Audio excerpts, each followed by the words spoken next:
سلام و وقتتان بخیر. به بخش ویژه اخبار مهاجرین خوش آمدید.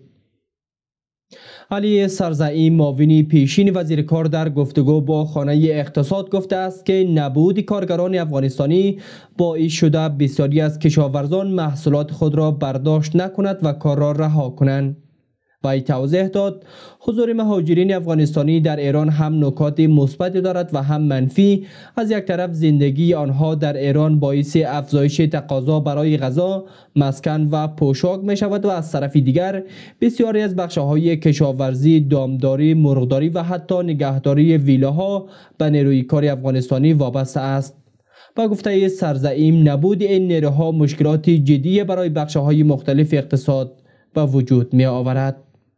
مثلا بالاخره اینا تو اینجا زندگی میکنن، غذا میخوان، تقاضا برای محصولات غذاییمون میره بالا، لباس میخوان، تقاضا برای پوشاک تولیدیمون میره بالا، خونه میخوان، عرضه ما اونقدر زیاد نیست، اجاره خونه رو بردش بالا. وی ادامه داد بسیاری از خانواده‌های ایرانی برای مراقبت از سالمندان خود توانایی پرداخت دستمزد بالای پرستاران داخلی را ندارد و همین دلیل حضور زنان افغان در این حوزه میتواند بخشی از این مشکل را حل کند. سرزعیم تأکید کرد که اشتغال زنان مهاجر در این زمینه علاوه بر کمک به خانواده‌های ایرانی میتواند برای خود این زنان نیز فرصتی درآمدزایی و استقلال مالی ایجاد کند. وی در عین حال گفت که باید نظارت و ساماندهی لازم در این زمینه وجود داشته باشد تا هم حقوق پرستاران افغان حفظ شود و هم خانواده ها خدمات مناسبی دریافت کند.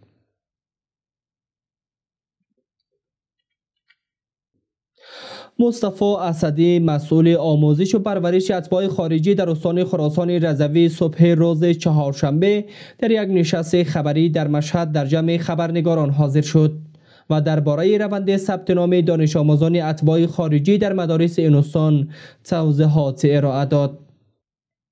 وی اعلام کرد که ثبت نام دانش آموزان غیر ایرانی به ویژه افغانستانی ها در مدارس ابتدایی و متوسطه استان مطابق دستورالعمل وزارت آموزش و پرورش انجام می شود و مدارس موظف به پذیرش این دانش آموزان هستند. اسدی افزود که در سال تحصیلی جاری برنامه‌ریزی دقیق برای فراهم کردن امکانات آموزشی، کتابی درسی و نیروی آموزشی مناسب برای دانش آموزان انجام شده است. به دست ما رسیده و ما اجازه ثبت نام اتباع را با شرایط خاص پیدا کردیم. یکی از شرایط این است که کلیه اتباعی که ثبت نام می شوند حتما بایستی گواهی های مجاز برای مسئول آموزش و پرورش اتباع خارجی خراسان رضوی همچنان تأکید کرد که ثبت نام دانش آموزان باید بدون هیچ گونه تبعیض و بر اساس ظرفیت مدارس انجام شود و خانواده ها می تواند با مراجعه به دفاتر آموزش و پرورش مناطق خود اطلاعات دقیق درباره مدارسی که امکان ثبت نام اتباع را دارد دریافت کند. و یادآور شد که هدف اصلی این اقدامات فراهم کردن دسترسی برابر به آموزش برای همه کودکان ساکن در استان صرف نظر از ملیت‌های آن و کاهش مشکلات تحصیلی و اجتماعی ناشی از ترک تحصیل است.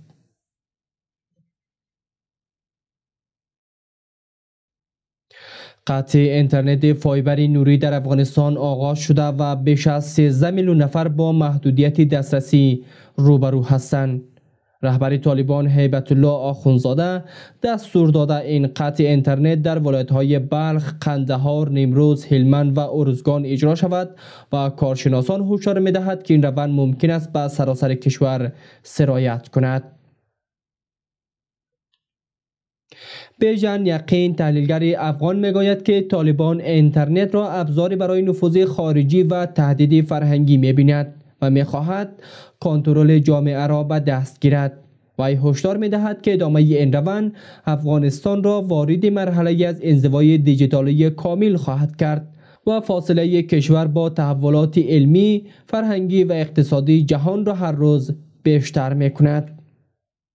کارشناسان تأکید می‌کند که قطع اینترنت نه تنها آزادی اطلاعات و آموزش را تهدید می‌کند بلکه اقتصاد کشور را در معرض سقوط می‌برد و میلیون ها نفر در وضعیت شکننده قرار خواهد گرفت.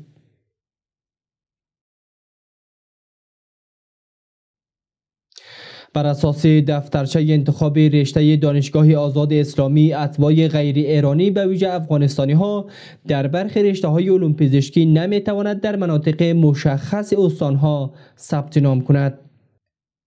با گزارش خبرنگاری مهر در دفترچه کارشناسی ناپیوسته علوم پزشکی سال 1404 آمده است که داوطلبان غیر ایرانی موظفند به جدول شماره 4 مراجعه کنند تا از مناطق ممنوعه برای تردد و اقامت مطلع شوند.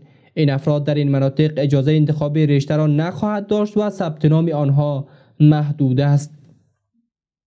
طبق این جدول اقامت و ثبت نام دانشجویان افغانستانی در استانهای البرز و قم بدون محدودیت است، اما در سایر استانها بسته به جدول ممنوعیت انتخاب رشته برای آنها مجاز نمی باشد.